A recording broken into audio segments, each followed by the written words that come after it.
สบายดีตอนแรงมื้อนี้แม่ครัวสิมาแบ่งปันวิธีเฮ็ดลาบป่า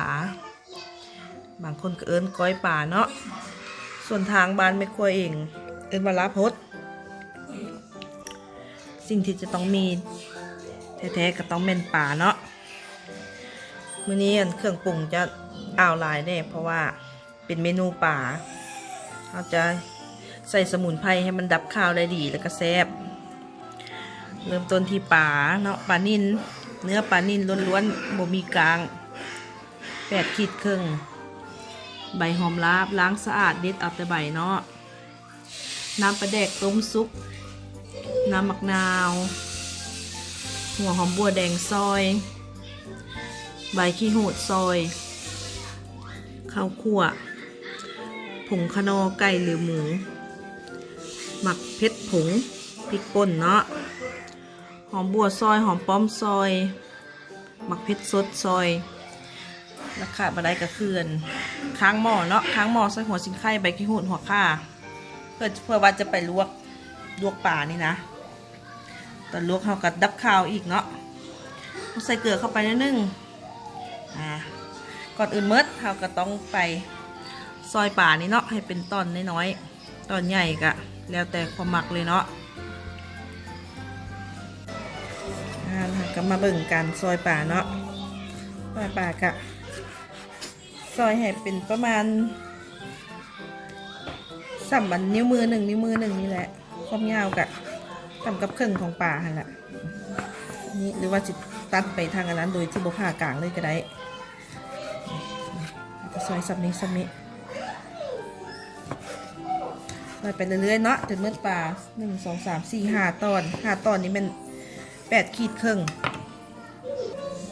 หลังจากเขาตัดซอยป่าเป็นต้นที่เขาต้องการแล้วเนาะอันนี้ไม่โคเฮ็ดตอนอ้าวใหญ่เลยเพราะว่าเพื่อเขาคนใส่เครื่องใส่หยังคนลาบมันจะบ่หมุนหลายเนาะคันเฮ็ดตอนน้อยก็สิหมุนไวว่าซั่นซะเขาก็สิมาบีบน้ำมะนาวนี่ใส่บ้านน้ำมะนาวเนาะเพื่อว่าให้มันเนื้อปลานะหัน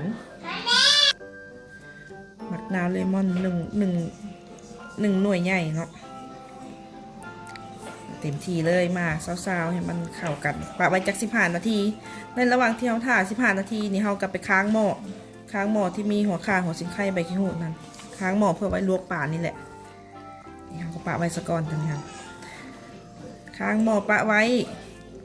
อีกเตาแก๊สอีกหัวหนึ่งเขาก็ค้างหม้อนึ่งข้าวเนาะกินลาบก็ต้องกินกับข้าวเหนียวเนาะพี่น้องจริงแซ่บ ขอตัวไปค้างหม้อกันเด้อจากนั้นมาหับส้มกันต่อ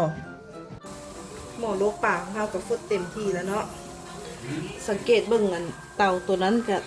เป็น1 ข้าวเนาะอันนี้เราสิเริ่มเอาปลาลงเลยปลาที่เรามาน้ำมะนาวกับปั้นออกเล็กน้อยกับปลาลงเลยแบบนี้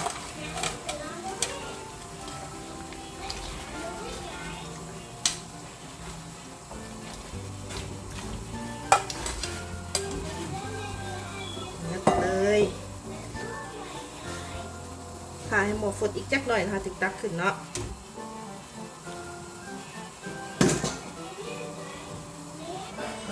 พอแต่น้ำฝดเนาะกระข้าวก่อนปางขึ้นเลยย่างเบามือเด้อพี่น้องเพื่อให้มันหมุนไปกว่าเก่าเนาะแล้วพวกกัน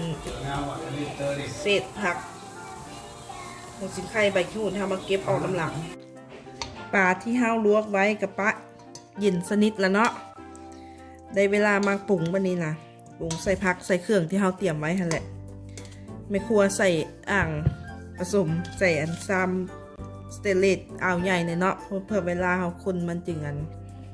มีพื้นที่นะเรามาเริ่มปรุงกันเลยใส่หัวหอมแดงเข้าไปหัวหอมแดงซอยไปเขาพยายามคนหน่อยสุดๆเนาะอันนี้แม่นใบขี้หูดซอยใบขี้หูดเหิมเด้อบ่อ่อนบ่แก่เกินไปเด้อกำลังดีน้ำมะนาวบีบใส่ไปจังหน่อยสักก่อน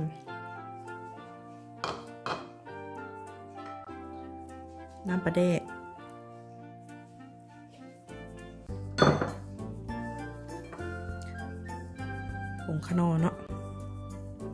ไก่กระไดทางนั้นเด้อกลับมาคนพวกนี้เข้ากันก่อนเป็นกระเฮ็ดมือแบบเบาๆแบบตะล่อมเอาเด้อเพื่อว่าปลายังจะเป็นตอนงามเนาะพอตะว่าเข้ากันเนาะหลังจากใส่ไปบางส่วนแล้วเมื่อกี้นี้แม่ครัว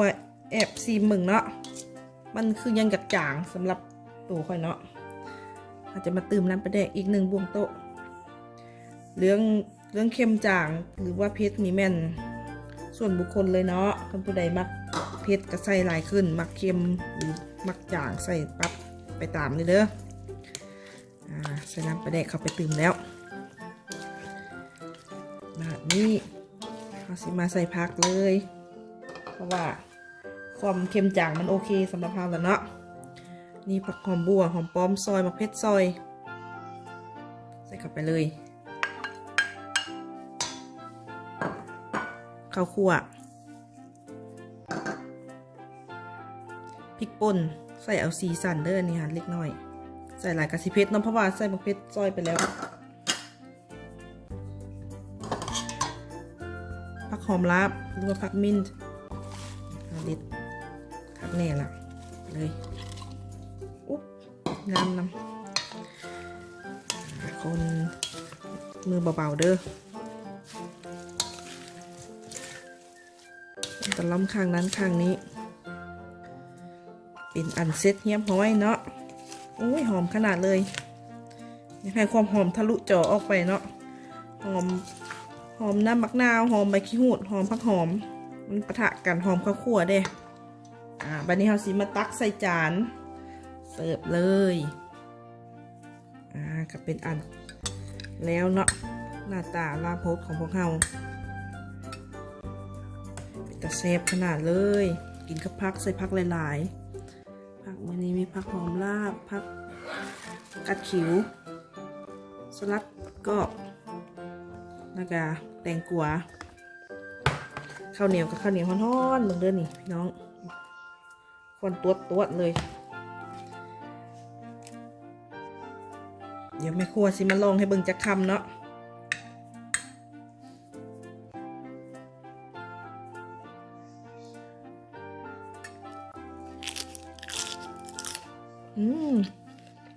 ครับ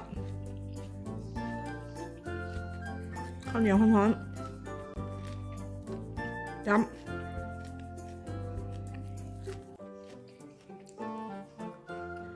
ก็จบไปแล้วเนาะลาบป่าลามฮดหรือว่าก้อยป่าสไตล์แม่ครัวส้มโอท่านผู้ใดอยากกินอยากลองกะเฮ็ดตามได้เด้อขอฝากติดตามกดไลค์กดแชร์ให้แม่ครัวหน่อยเด้อต่อไปจะมีเมนูใหม่ๆมาแชร์กันวิธีเฮ็ดง่ายๆแล้วพบกันอีกเด้อบ๊ายบาย